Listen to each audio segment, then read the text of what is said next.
Hey everyone, and welcome back. You know how we do things here, taking your request and diving deep into the weird and wonderful world of, well, whatever you throw at us. The things people come up with never ceases to amaze me. Seriously. Yeah. And this one, well, you guys really outdid yourselves this time. Out with it already. What is it? This deep dive is all about merging numbers and making sandwiches. Yeah, you heard that right.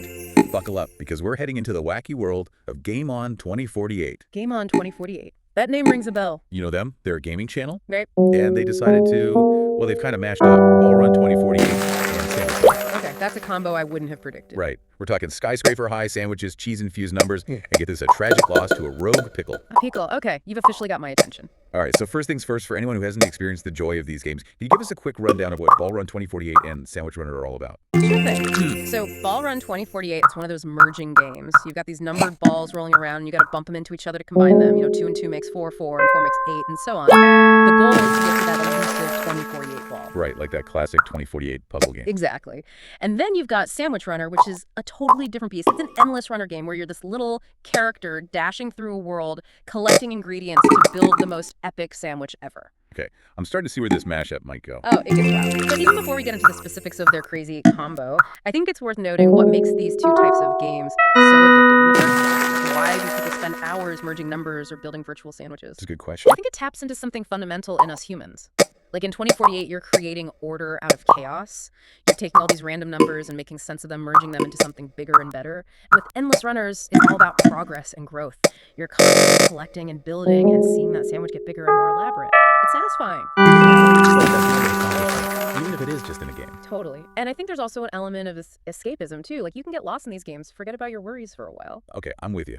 But let's get back to this wild mashup. So Game On 2048, they've basically taken those core mechanics and thrown in some seriously unexpected twists. They didn't hold back. Not at all. I mean, lettuce and mustard in a math game. Who would have thought? They literally say, imagine a sandwich with a side of math, one bite, and your brain multiplies. Pretty sure that's not how math works, but I love the creativity. Right. And it actually brings up an interesting concept, gamification. Have you heard of that? Gamification. Yeah, I've heard the term, but honestly, I'm not entirely sure I get it. Okay, so think of it this way. Gamification is basically taking the fun and engaging elements of games, like points and challenges and rewards, and applying them to things that aren't traditionally games. So like making everyday tasks more fun. Exactly. Like, you know those language learning apps where you earn badges and level up? That's gamification in action. Or think about fitness trackers that give you virtual rewards for hitting your step goals. Oh, okay, I see. So it's not just about playing games, it's about using those game-like elements to motivate people in different areas of their life. Exactly. And it can be incredibly effective because, let's face it, our brains are wired to love games. We crave that sense of achievement, the novelty, the challenge. So by adding those game-like elements to other things, you're basically tapping into that innate drive. Precisely. And one of the key principles of gamification is using unexpected rewards and challenges to boost engagement.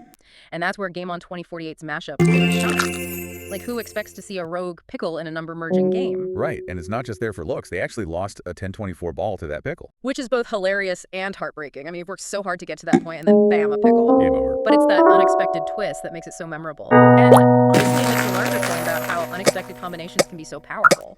Like, in the case of the pickle, it's funny and engaging, but those unexpected twists and turns can also lead to breakthroughs and innovations. That's so true. Sometimes the best ideas come from the most unexpected places. It's like that saying, necessity is the mother of invention. Right. And speaking of invention, I thought it was really clever how Game On 2048 ended their video with a call to action, asking viewers to suggest their own crazy game mashup. Smart move. It is.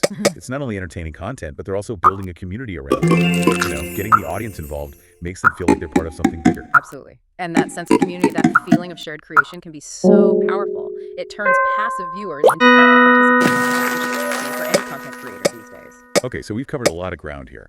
Merging numbers, making sandwiches, battling rogue pickles. It's been a wild ride. It has. But what's the big takeaway here? I think the big takeaway is that even the silliest combinations can teach us something valuable about ourselves. Like how we learn how we play and how we connect with each other. Game On 2048 might be all about wacky game mashups, but they've also started a